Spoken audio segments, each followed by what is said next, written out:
श्री स्वामी समर्थ. जय जय स्वामी समर्थ. माझ्या स्वामी भक्ती चॅनलमध्ये सर्वांना नमस्कार. स्वामी महाराजांच्या कृपेने तुमच्या सर्व चांगल्या इच्छा लवकर पूर्ण होत ही स्वामी महाराजांच्या चरणी प्रार्थना करते आणि आजच्या या नवीन व्हिडिओला सुरुवात करते. निर्जला एकादशी याची तिथी, मुहूर्त आणि महत्त्व, त्याचबरोबर पूजाविधी जाणून घेऊया. निर्जला एकादशी ही सर्वात पवित्र एकादशी मानली जाते. यावेळी ही एकादशी 18 जून 2024 वार मंगळवार या दिवशी साजरी केली जाणार आहे. याविषयी अधिक माहिती जाणून घेण्याआधी तुम्ही माझ्या स्वामी भक्ती चॅनलला सबस्क्राईब नक्की करा. बघा, वर्षभरात 24 एकादशी येत असतात. यामध्ये निर्जला एकादशी सर्वात महत्त्वाची मानली जाते. यालाच भीमसेन एकादशी असं देखील म्हणतात. निर्जला एकादशी ही सर्वात पवित्र एकादशी म्हटली जाते. यावेळी ही एकादशी 18 जून 2024 या दिवशी साजरी केली जाणार आहे. ज्येष्ठ महिन्यातील शुक्ल पक्षातील एकादशीला निर्जला एकादशी असं म्हणतात.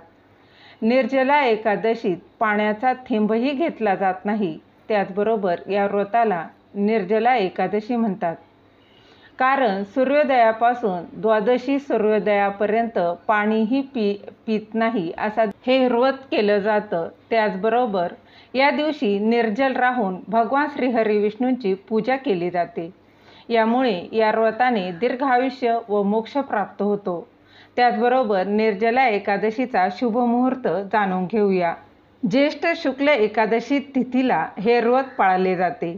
यंदा ही तिथी सोमवार 17 जून रोजी सकाळी 4:43 वाजल्यापासून 18 जून रोजी सकाळी 7:28 पर्यंत आहे.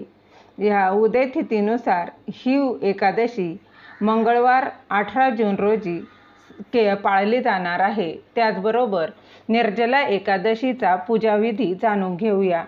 निर्जला एकादशीच्या दिवशी सकाळी स्नान करून सूर्यदेवाला अर्घ्य द्यावं. यानंतर पिवळे वस्त्र परिधान करावं. त्याचबरोबर भगवान श्रीहरी विष्णूंची पूजा करावी. त्यानंतर व्रताचा संकल्प करावा. भगवान विष्णूंना पिवळी फुले अर्पण करावी. त्याचबरोबर पंचामृत आणि तुळस अर्पण करावी. तसेच भगवान श्रीहरी विष्णू आणि माता लक्ष्मीच्या मंत्राचा जप नक्कीच करावा. त्याचबरोबर व्रताचे आपण व्रत केल्यानंतर दुसऱ्या दिवशी सूर्योदय होईपर्यंत पाण्याचा थेंबही घेतला जात नाही. यामध्ये अन्न आणि फळांचाही त्याग केला जातो. दुसऱ्या दिवशी म्हणजेच द्वादशी तिथीला स्नान करून पुन्हा श्रीहरी विष्णूंची पूजा करून हा उपवास सोडला जातो. त्याचबरोबर निर्जला एकादशीचं महत्त्व देखील जाणून घेऊया. या एकादशीचं व्रत करून आपल्या जी काही यथाशक्ती असेल त्याप्रमाणे या दिवशी अन्न, पाणी, वस्त्र जे तुम्हाला शक्य होईल ते दान करण्याला अधिक महत्त्व आहे. अगदीच काहीच नाही तर तुम्ही अगदी फळं जरी दान केली तरी चालणार आहे. त्याचबरोबर या दिवशी जल कलश दान करण्याला अधिक महत्त्व आहे. जल कलश दान केल्यानं एकादशीचं फळ हे वर्षभर मिळते. या एकादशीचं व्रत केल्याने इतर एकादशीला अन्न खाण्याचे दोष देखील दूर होत असतात आणि सर्व एकादशीचं पुण्यही प्राप्त होत असतं. जो ही एकादशीचं व्रत अगदी श्रद्धेने आणि मनोभावे करेल या एकादशीचं पालन करतो त्याला सर्व पापांपासून मुक्ती देखील मिळत असते. त्याचबरोबर निर्जला एकादशीला तुम्ही काही गोष्टी ज्या काही गोष्टी आहेत त्या करू नये. त्याचप्रमाणे निर्जला एकादशीच्या दिवशी भात खाऊ नये.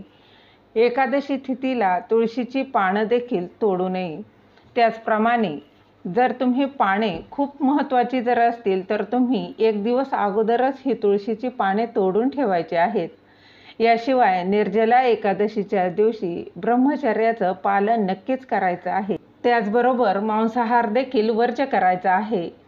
तसेच कोणाशीही भांडायचं नाही. कोणाचे वाईट विचार, कोणाबद्दल वाईट बोलायचं देखील नाही. कोणाचेही नुकसान करू नका. त्याचबरोबर कुणाचा वाईट विचार देखील करू नका. त्याचबरोबर निर्जला एकादशीचं महत्त्व जाणून घेऊया. निर्जला एकादशी, निर्जला म्हणजे जला विना केलेली उपासना. म्हणूनच हिला निर्जलेचं व्रत थोडेसं कठीण असते, तरी सर्वात जास्त फळ देणारं हे व्रत असतं.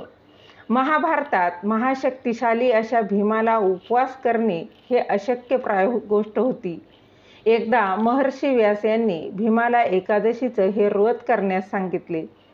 आपल्याला भूक सहन होत नसल्याने आपण वर्षभरातील ह्या 24 एकादशी कशा करणार असा प्रश्न केल्यावर महर्षींनी भीमाला निर्जला एकादशीचं व्रत करताना संपूर्ण एकादशीचा दिवस जलाविना उपवास केल्यास तुला 24 एकादशीचं फळ प्राप्त होईल असे सांगितल्याचे पौराणिक कथामध्ये सांगितले जाते. एकादशी म्हणजे 1 दिवसांचे असा हा उपवास असतो. या उपवासामुळे शरीरचक्र व्यवस्थित काम करते. त्याचबरोबर खरे तर उपवास या शब्दाची फोड करताना उप म्हणजे जवळ आणि वास म्हणजे राहणे. देवाच्या जवळ चिंतनात राहणे म्हणजे उपवास अशी देखील मान्यता आहे. माणूस हा अखंड चिंता करत राहतो. मात्र एकादशीचा 1 दिवस चिंतन केल्यास सर्व चिंतांचे हरण होते, चिंता सर्व दूर होतात. निर्जला एकादशी म्हणजे भगवंताचे चिंतन करण्याचा अतिशय महत्त्वाचा असा हा दिवस आहे. झालेली सेवा महाराजांच्या चरणी रुजू करते. दिलेली माहिती तुम्हाला आवडली असेल तर लाईक करा, शेअर करा, सबस्क्राईब करायला विसरू नका. श्री स्वामी समर्थ. जय जय स्वामी समर्थ.